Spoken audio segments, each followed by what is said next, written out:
Sore itu, langit berwarna jingga keemasan. Udara hangat, lembab dan harum pupuk bercampur dengan bau tanah basah menguar dari sela-sela akar pohon jeruk yang baru saja kusiram.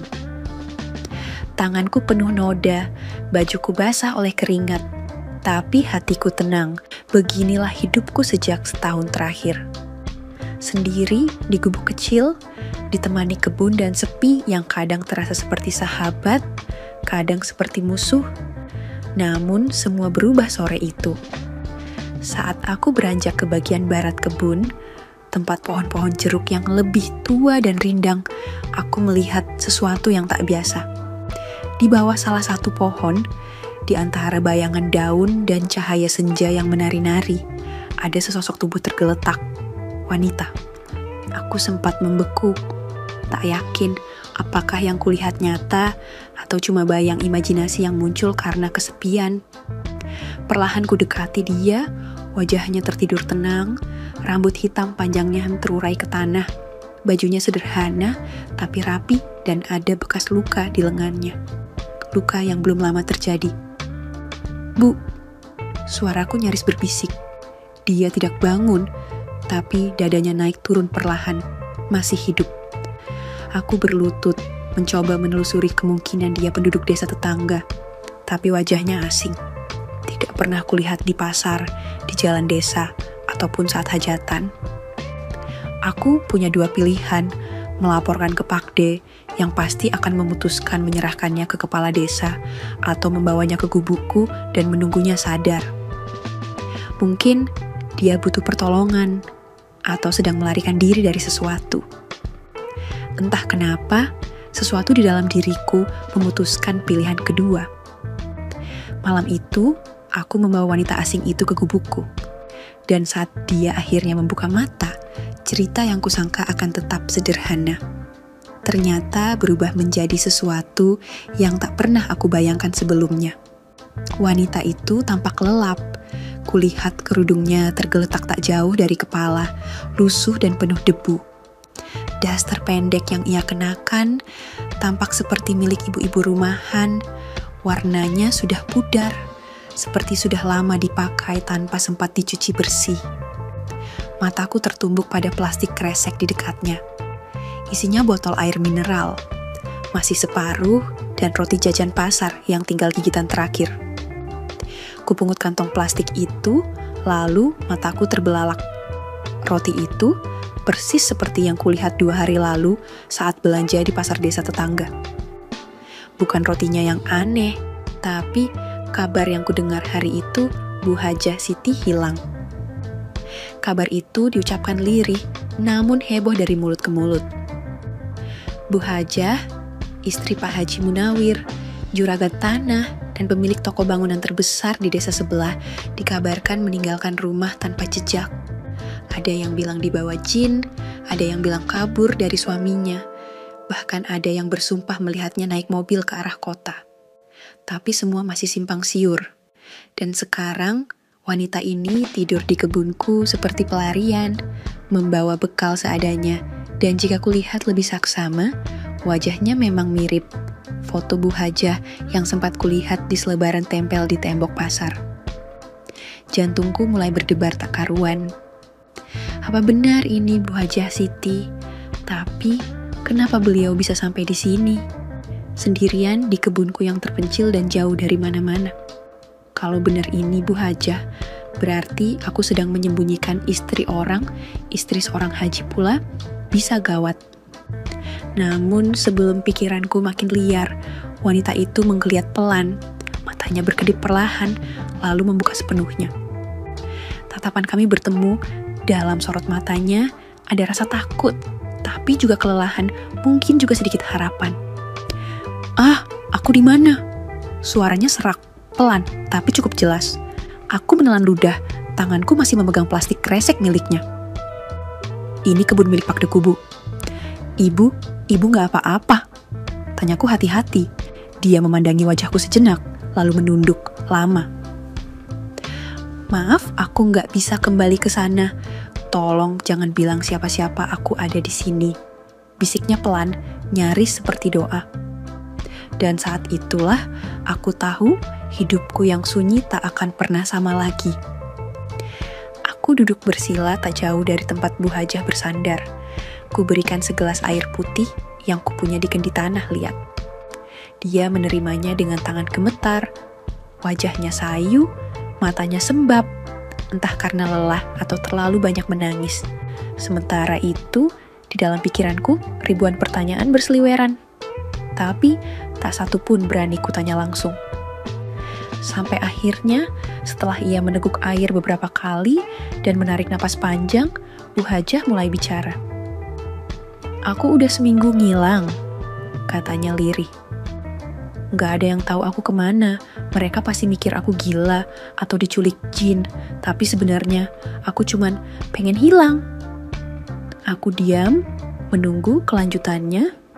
Dia menatap ke arah pohon jeruk yang rimbun, seperti sedang menyusun ulang perasaannya yang berserakan. "Pak Haji nikah lagi," ucapnya pelan dengan nada getir. Tanpa bilang-bilang, aku tahu dari orang lain, dengar kabarnya dari tukang sayur, bukan dari mulut suamiku sendiri. Suasana tiba-tiba jadi hening. Angin sore bertiup pelan, menggerakkan dedaunan dan suara serangga mulai terdengar dari kejauhan. "Sakit, Nak. Rasanya kayak dikhianatin habis-habisan." Padahal aku yang nemenin dia dari nol, dari jualan beras keliling sampai bisa punya toko. Aku yang ngurus rumah, anak-anak, semuanya. Dia mengusap matanya cepat-cepat. Aku bukan orang suci, tapi aku juga bukan batu. Aku butuh waktu buat sendiri, buat mikir, buat ngerasa bahwa aku masih punya kendali atas hidupku. Aku terdiam, gak tahu harus ngomong apa. Di depan mataku, seorang perempuan dewasa yang biasanya mungkin disegani dan dihormati banyak orang, kini duduk dalam daster lusuh di tengah kebun memeluk perasaannya sendiri. "Aku gak bisa pulang," katanya lagi. "Kalau aku pulang, aku cuma akan dianggap beban, mereka akan pura-pura baik, tapi hatiku hancur. Aku pengen sendiri dulu." Aku menunduk. "Jadi, ibu mau tetap di sini?" Dia mengangguk pelan. "Kalau kamu izinkan, aku nggak akan nyusahin, cuma beberapa hari lagi. Aku cuma butuh tempat yang tenang, nggak ada yang kenal, nggak ada yang menghakimi." Aku menggaruk kepala yang enggak gatal. Ini berat, kalau ketahuan bisa jadi masalah. Tapi di sisi lain, melihat mata Bu Hajah, ada sesuatu yang bikin aku enggak tega nolak. "Ya udah Bu, tapi di sini enggak ada apa-apa ya. Gubuk saya cuma tempat tidur bambu dan dapur kayu," jawabku jujur. Dia tersenyum kecil. "Tenang Nak, kamu udah nolong aku lebih dari cukup." Malam itu, untuk pertama kalinya sejak aku tinggal di gubuk itu, ada 2 nyawa yang tidur di bawah atap yang sama. Dan aku tahu, sejak saat itu, hari-hariku di kebun ini akan jauh dari kata biasa. Hari-hari berikutnya berjalan pelan, tapi terasa berbeda. Bu Hajah hampir tidak pernah keluar dari gubuk. Dia hanya duduk di dalam, kadang melamun di pojok, kadang sibuk membersihkan bagian dalam gubuk yang sebelumnya cuma jadi tempat singgahku tidur dan berteduh. Sekarang, entah bagaimana, tempat ini mulai terasa seperti rumah sungguhan. Setiap pagi, sebelum aku ke kebun, Bu Hajah sudah bangun lebih dulu. Di atas tungku kayu, ia masak sarapan sederhana, nasi jagung, sayur bening daun kelor, atau kadang ubi rebus. Aromanya memenuhi gubuk, membuat pagi yang dulu sunyi kini hangat seperti pelukan. "Makan dulu Nak, biar kuat kerja," katanya suatu pagi sambil menyodorkan piring anyaman berisi nasi hangat. Aku nyengir malu. "Ibu nggak usah repot-repot, saya biasa makan seadanya kok." Dia menggeleng, matanya menatapku dalam. "Selama aku di sini, biar aku yang masak. Setidaknya itu yang bisa aku lakukan buat balas kebaikanmu." Hari-hari terasa lebih ringan, siang aku kerja di kebun. Sore, saat matahari mulai condong ke barat, aku pulang ke gubuk. Kadang Bu Hajah duduk menungguku, kadang sedang membereskan kain, atau menjemur baju yang ia cuci sendiri pakai air dari sumur dangkal. Dan malam adalah waktu paling sunyi, tapi juga paling jujur. Kami makan bersama dengan lampu sentir menyala di sudut ruangan, lalu mengobrol perlahan tentang masa kecilku yang yatim piatu, tentang hidupnya yang selama ini serba berdiri di belakang suaminya, tentang bagaimana sepi bisa terasa seperti teman atau musuh, tergantung siapa yang menemaninya. Aku mulai terbiasa dengan suara Bu Hajah, dengan caranya menatapku ketika aku bicara, atau cara dia tertawa kecil saat aku cerita kejadian lucu di kebun, seperti ketika aku kejatuhan ulat waktu metik jeruk. Kadang, saat malam terlalu dingin dan suara hutan mulai terdengar menyeramkan, aku bisa melihat Bu Hajah duduk memeluk lutut di pojok dipan bambu. Matanya menerawang jauh. Aku tahu ada bagian dari dirinya yang masih patah, tapi entah kenapa dia tak lagi terlihat seperti orang yang ingin menghilang, setidaknya tidak sepenuhnya. Dan aku mulai merasa tidak kesepian. Ada yang berbeda saat bangun pagi dan tahu ada seseorang yang menyiapkan sarapan. Ada yang hangat saat pulang dan disambut senyum, meski hanya sesaat. Aku mulai terbiasa dengan kehadirannya, mungkin terlalu terbiasa. Malam itu hujan turun pelan, tidak deras tapi cukup deras untuk membuat atap daun rumbia di gubuk kami menetes-netes dan mengeluarkan suara yang menenangkan sekaligus membuat sulit tidur. Angin lembab masuk dari celah dinding bambu, udara di dalam gubuk terasa dingin, menusuk kulit. Biasanya, aku bisa bertahan dengan selembar sarung dan jaket lusuh, tapi malam itu lain. Bu Hajah duduk meringkuk di pojok dipan, hanya mengenakan daster dan selimut tipis yang ia bawa saat pertama kali kutemukan. Wajahnya tampak pucat, tubuhnya menggigil kecil. "Kedinginan, Bu?" tanyaku pelan sambil memeras ujung sarung. Dia mengangguk pelan. "Udara di sini dingin sekali kalau hujan." Aku melihat dipan bambu yang kami bagi sebenarnya lebih pantas disebut bangku panjang daripada tempat tidur.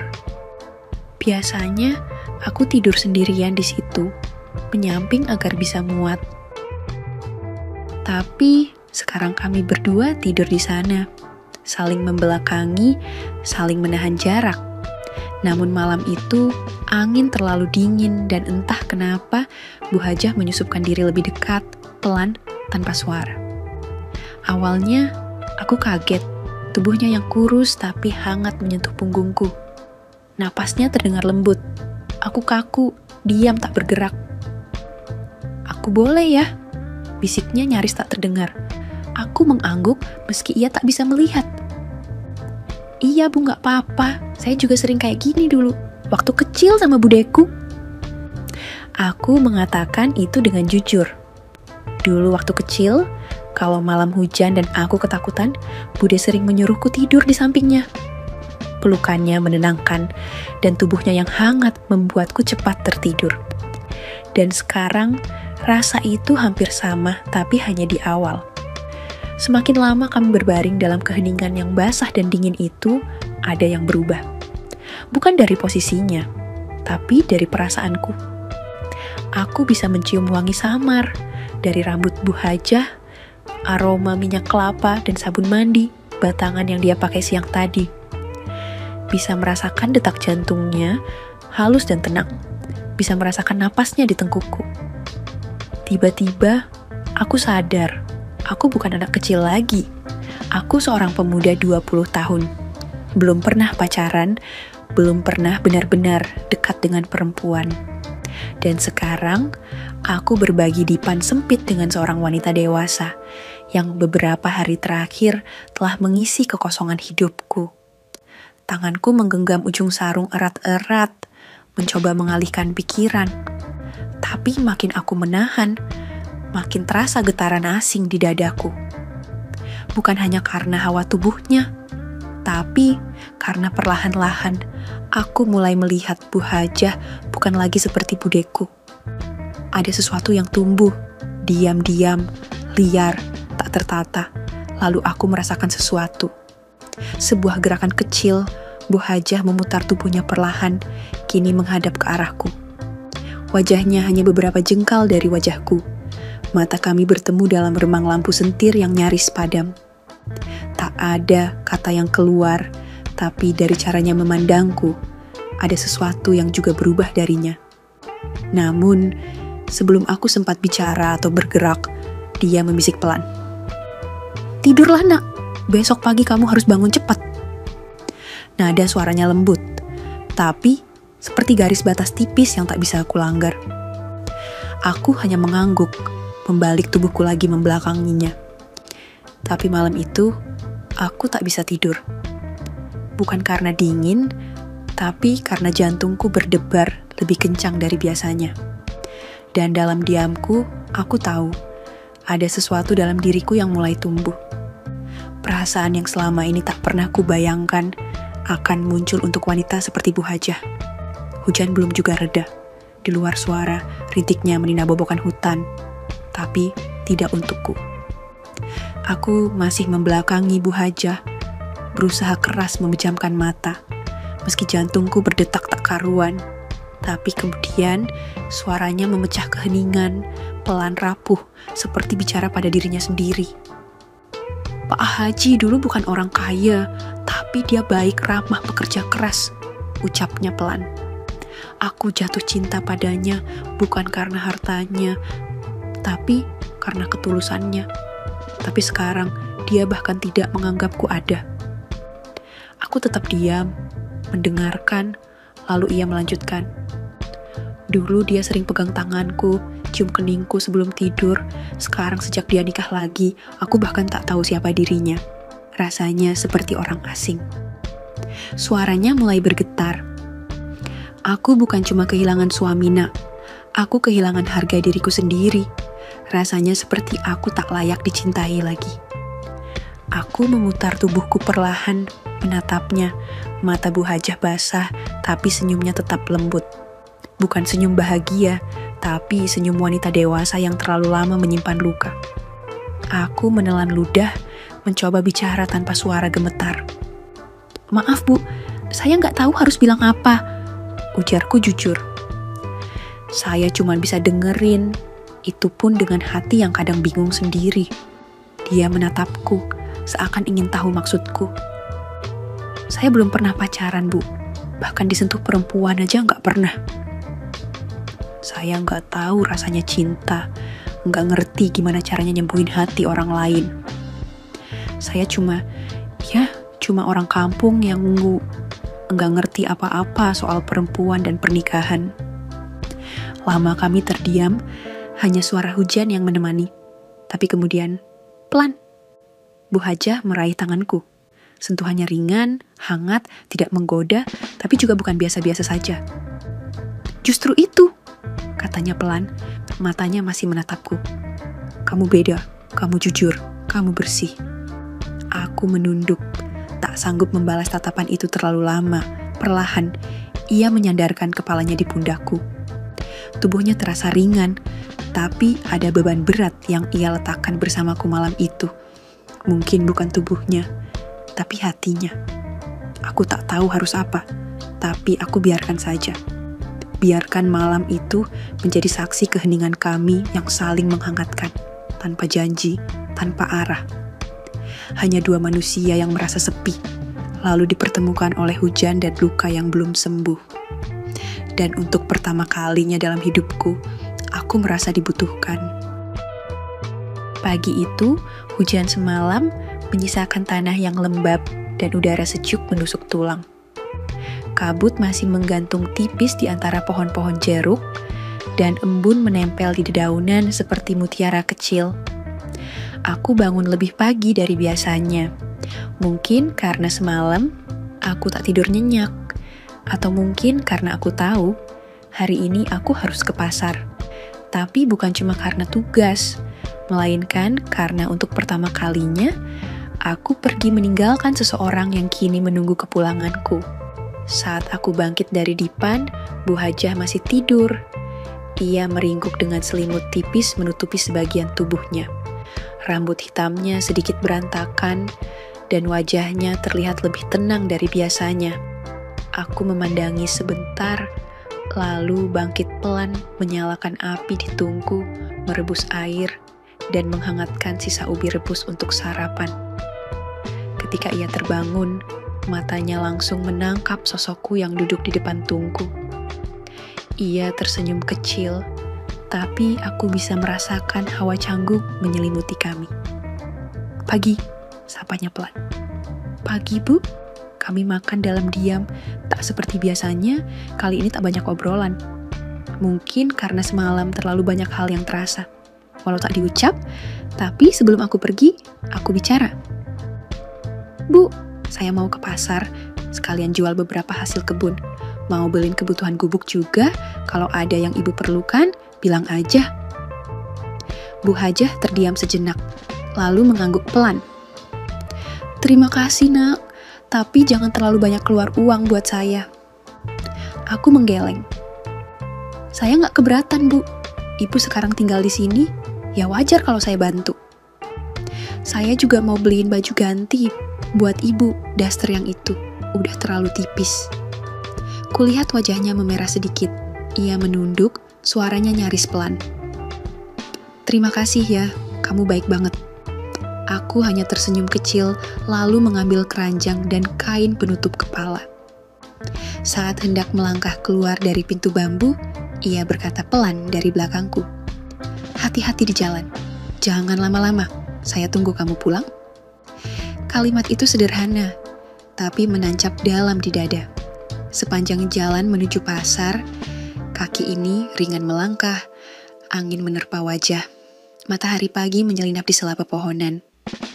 Dan untuk pertama kalinya dalam hidupku, aku merasa menjadi lelaki sejati. Ada seseorang yang menungguku pulang. Bukan pade, bukan bude, tapi seorang wanita yang mengisi ruang sunyi di gubuk bambu itu. Aku tersenyum sendiri di tengah jalan setapak, membawa hasil jeruk dalam karung dan rasa hangat yang tak bisa dijelaskan dengan kata-kata. Dan hari itu, pasar terasa berbeda. Mentari mulai condong ke barat saat aku kembali dari pasar.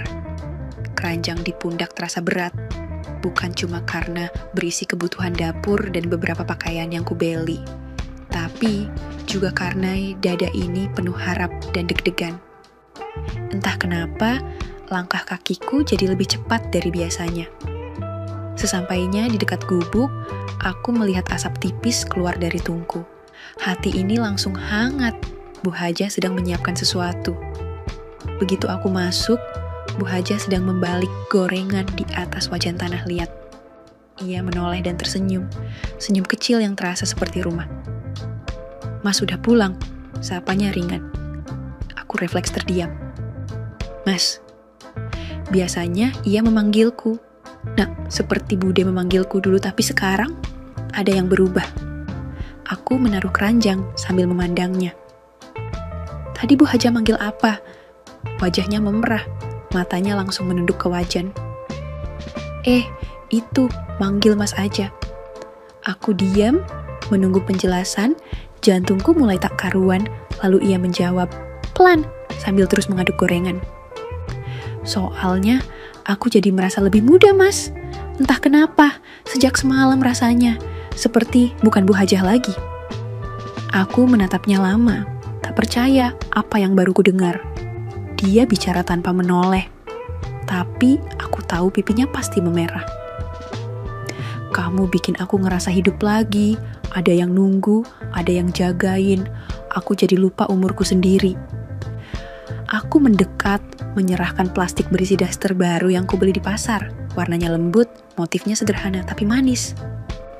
"Nih buat ibu." Maksudku, buat kamu," kataku setengah bercanda. Ia menoleh sebentar, lalu tertawa kecil. "Wah, cantik ya. Makasih, Mas."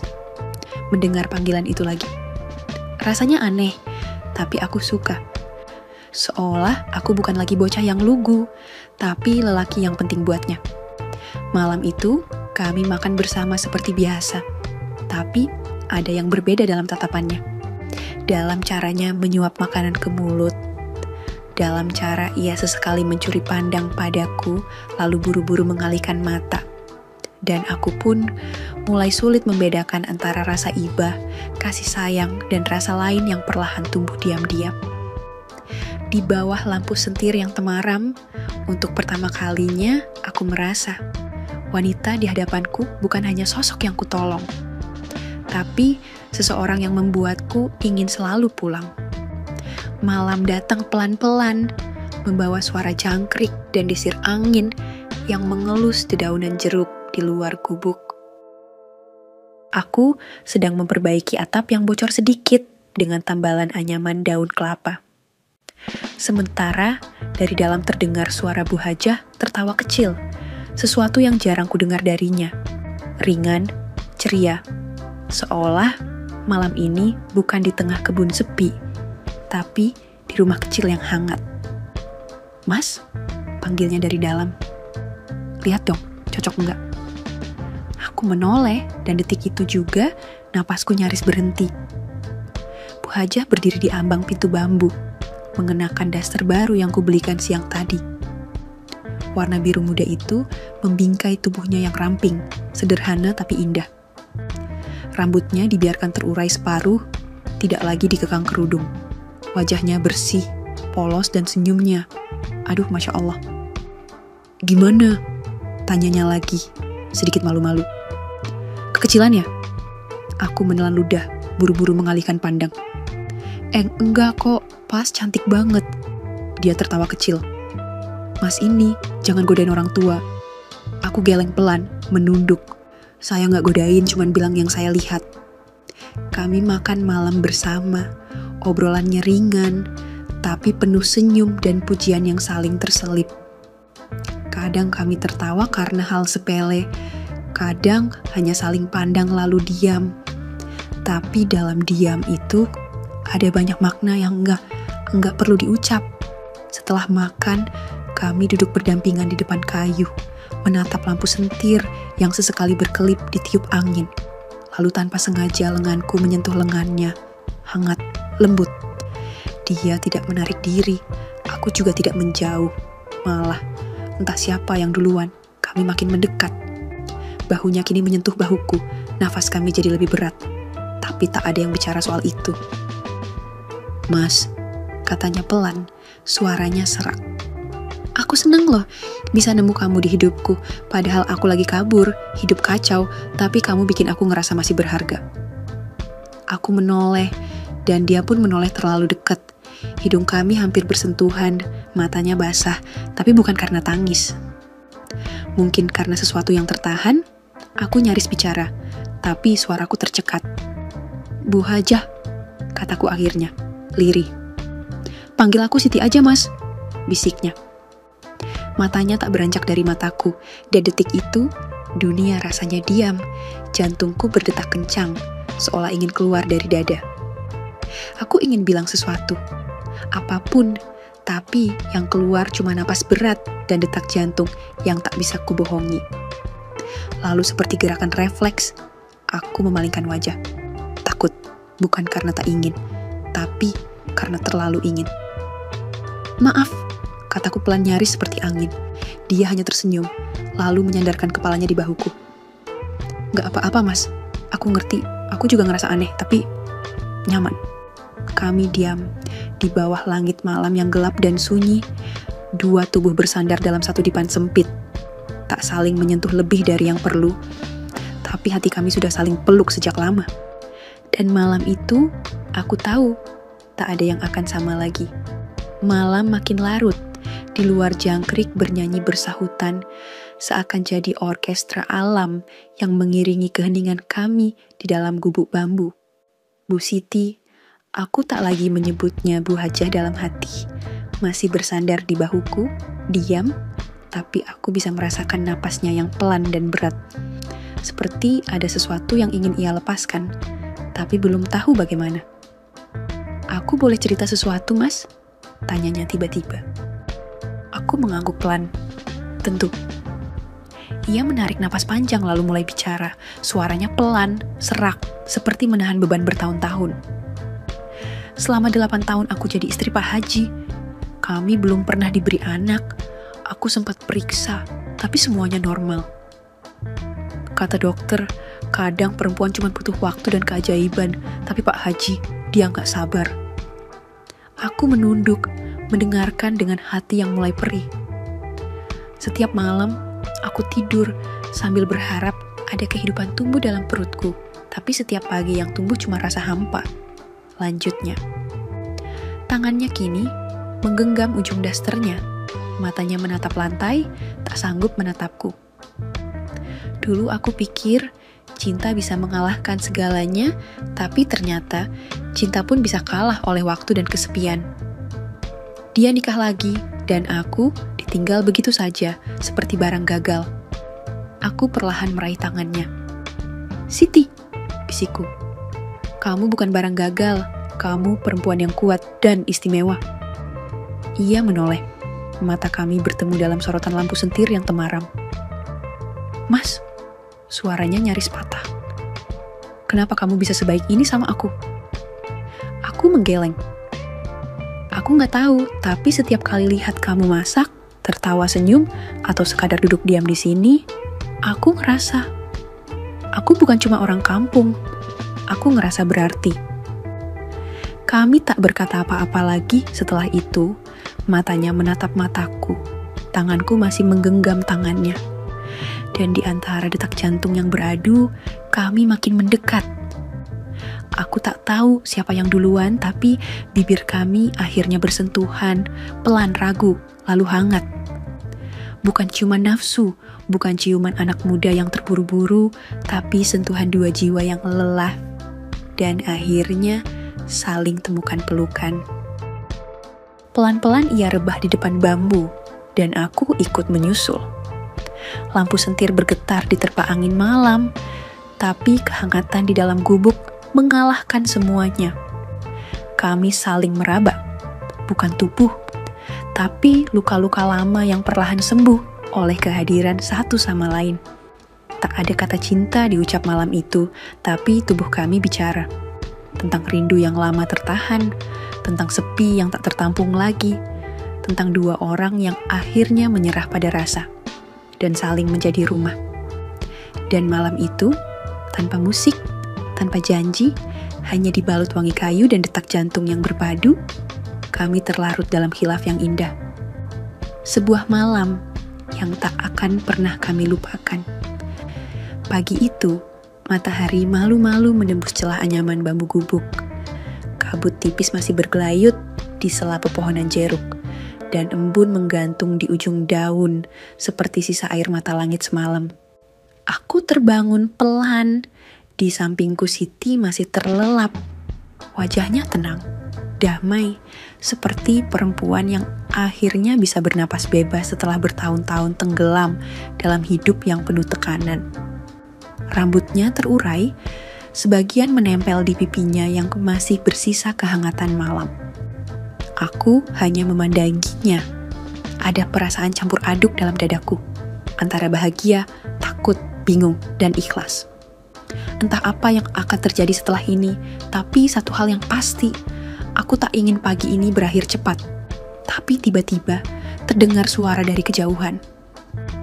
"Woi, masih ada orang di kebun?" Suara itu menggema dari ujung jalan setapak. Keras, cempreng, suara Pak Warso, tetua kebun yang biasanya datang seminggu sekali untuk mengecek perbatasan tanah garapan. Jantungku langsung berdegup kencang. Aku buru-buru bangkit dari dipan, menarik kain dan menyelimuti tubuh Siti. Ia terbangun dengan wajah panik. Aku meletakkan jari telunjuk di bibirku. "Shh, tenang, cuma Pak Warso. Dia gak bakal masuk gubuk kalau gak dipanggil." Siti mengangguk cepat, menarik selimut lebih rapat ke tubuhnya. Aku keluar sebentar dari gubuk, menutup pintu dengan kain goni seadanya, lalu menyapa Pak Warso dari kejauhan. "Iya Pak, saya di sini.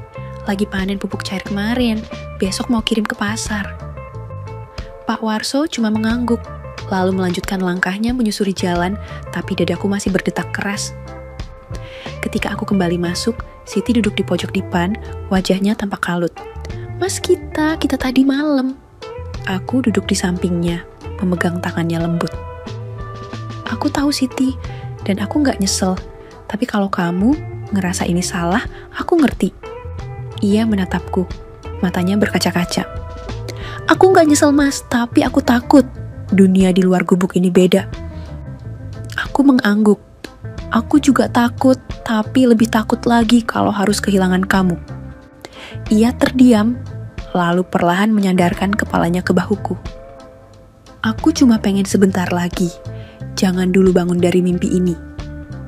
Aku tersenyum kecil, menatap keluar celah dinding bambu. Angin pagi meniup pelan, membawa bau tanah dan jeruk muda, tapi bagiku, yang paling harum pagi ini adalah kehadiran Siti di sampingku. Namun jauh di sudut hatiku, aku tahu waktu kami di gubuk ini tak akan selamanya. Dunia pasti akan mencari, dan kami harus siap. Tapi hari ini, belum. Hari ini cukup dengan saling genggam, saling pandang, dan saling percaya bahwa rasa ini bukan kebetulan. Sore itu, saat matahari mulai sembunyi di balik perbukitan dan langit berubah jingga keemasan, Pak Warso datang lagi. Kali ini tidak hanya lewat, ia duduk santai di bangku bambu luar gubuk sambil menyulut rokok linting dan menyesap kopi hitam yang kubuat dari sisa air rebusan kami siang tadi. "Gimana kabar, Pak?" Tanyaku berusaha santai. Pak Warso mengangguk pelan. "Lah, ya begini-begini aja, Mas. Tapi tadi aku mampir ke warung Bu Mira, dengar kabar dari pasar." Aku dan Siti yang diam di balik tirai dalam gubuk langsung saling pandang. Jantungku berdetak lebih cepat. Katanya Pak Haji Munawir sudah resmi menikah sama istri mudanya. Bukan dikasiri, tapi resmi dikuha, dan dia juga udah mentalak istri lamanya itu loh, Bu Hajah Siti. Ucapnya santai, seolah cerita tentang cuaca. Tanganku sedikit gemetar memegang cangkir. "Beneran, Pak?" "Iya, katanya Bu Hajah kabur." Jadi, Pak Haji langsung ambil keputusan, udah diceraikan. Sekarang mah dia udah nggak dicari-cari lagi. Desa juga udah nggak heboh, malah banyak yang bilang, mungkin Bu Hajah lagi cari tenang di kota atau pondok. Aku hanya mengangguk sambil tersenyum kecil, tapi dalam hati seperti ada tali yang lepas dari dadaku, ringan, lega. Setelah Pak Warso pamit dan suara langkahnya menghilang di kejauhan, aku masuk ke gubuk. Siti berdiri di tengah ruangan, matanya berkaca-kaca. "Kamu dengarkan," bisikku. Dia mengangguk, lalu menutup wajahnya dengan kedua tangan. Aku akhirnya benar-benar bebas. Aku mendekat, memegang kedua tangannya, dan menurunkannya pelan dari wajahnya. "Sekarang kamu bisa mulai dari awal, Sid, kalau kamu mau denganku." Siti memelukku erat, hangat, tak lagi penuh keraguan seperti sebelumnya. Pelukannya adalah jawaban yang tak butuh kata-kata. Malam pun turun, tapi berbeda dengan malam-malam sebelumnya, kali ini suasananya terasa lebih hidup. Seolah gubuk bambu yang kecil dan sederhana ini berubah menjadi tempat terindah di dunia. Siti mengenakan daster lembut warna ungu pucat, rambutnya dikuncir separuh, dan wajahnya bersih setelah membasuh muka dengan air sumur. Aku menatapnya tanpa berkedip, merasa seperti melihat rembulan turun ke bumi. Kami makan malam sambil tertawa, ngobrol hal-hal remeh, dan saling bercanda. Tak ada beban, tak ada rasa bersalah. Yang ada hanya dua hati yang saling memilih dengan sepenuh rasa. Ketika malam semakin dalam, kami kembali ke dipan kayu itu, tempat semua rasa bermula. Tapi malam ini berbeda. Ada kepercayaan di matanya, ada penerimaan di pelukannya, dan ada getaran cinta yang semakin kuat dalam setiap sentuhan. Kami tak lagi sekadar menuntaskan rindu. Kami menari dalam cinta dengan gerak lembut, perlahan dan saling menjaga. Suara malam menjadi latar. Tubuh kami menyatu bukan hanya karena hasrat, tapi karena keyakinan bahwa di balik semua luka, kami menemukan rumah di pelukan satu sama lain. Dan malam itu, kami mencintai dalam diam, mencintai dalam doa, mencintai dalam cara yang hanya kami pahami. Tapi sebelum aku sempat menyelesaikan kalimatku, Siti menarik tubuhku ke pelukannya, erat, seolah takut kehilangan lagi. Hujan di luar menggila, petir sesekali menyambar, membuat lampu sentir bergoyang. Tapi kehangatan yang ada di dalam gubuk bambu ini jauh lebih dahsyat dari badai di luar. Siti, bisikku mencoba menjauh sedikit, tapi pelukannya justru makin kuat. Mas, kamu tahu nggak? Aku ini perempuan yang dulu merasa tidak pantas dicintai siapapun. Dibuang, dikhianati, dianggap gagal. Tapi sekarang, kamu hadir dan kamu bilang mau menikahiku. Suaranya bergetar, antara haru, tak percaya, dan takut berharap terlalu jauh. Aku menatap matanya yang basah bukan oleh hujan, tapi oleh rasa yang meluap.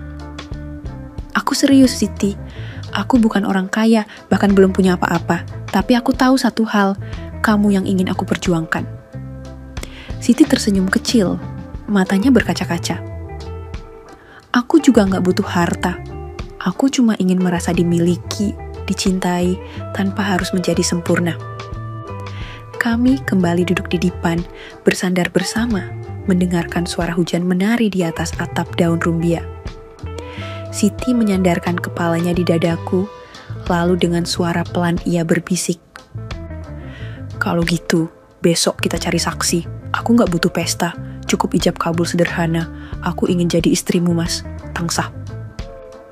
Hatiku bergetar, tak menyangka semuanya mengalir secepat ini. Tapi malam itu, aku merasa menjadi lelaki paling beruntung di bumi. Karena aku tak hanya mendapatkan cinta, tapi juga kehormatan. Dan untuk pertama kalinya, aku tahu bahwa hujan bisa membawa berkah, bukan cuma genangan. Pagi itu, matahari belum tinggi saat aku dan Siti berjalan bergandengan tangan menuju rumah Pakde dan Bude. Aku bahkan belum sempat memikirkan apa yang akan mereka katakan. Aku hanya tahu, hatiku tak sabar, ingin segera menjadikan Siti istriku yang sah. Sesampainya di rumah, Pakde keluar sambil mengernyitkan dahi. Bude menyusul dari dapur dengan celemek masih tergantung di leher. Siti? Tanya Pakde pelan, kaget. Ini bukannya... Iya, Pakde, ini Siti. Aku ingin menikahinya. Kami sudah saling mencintai. Bude terdiam sejenak, lalu memandangi wajah Siti yang tertunduk penuh hormat, dan setelah hening beberapa saat, Pakde menepuk bahuku dan tersenyum. Kalau memang niatmu baik, kami restui. Yang penting, kamu tanggung jawab. Siti langsung menangis haru. Ia mencium tangan Pakde dan Bude dengan gemetar, lalu memelukku erat di pelataran rumah. Pernikahan kami berlangsung siang itu juga.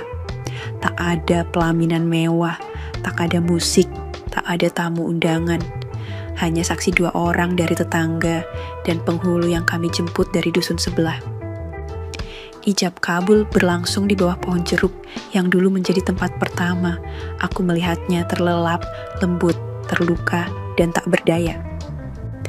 Kini ia duduk di sampingku sebagai istriku, sah. Malam pertama kami adalah malam yang tak akan pernah kulupakan. Hujan tak turun, tapi angin semilir malam itu seperti ikut berdoa untuk kami. Gubuk kecil itu terang oleh cahaya pelita. Daster putih yang dikenakan Siti membuatnya tampak seperti bidadari yang turun ke dunia.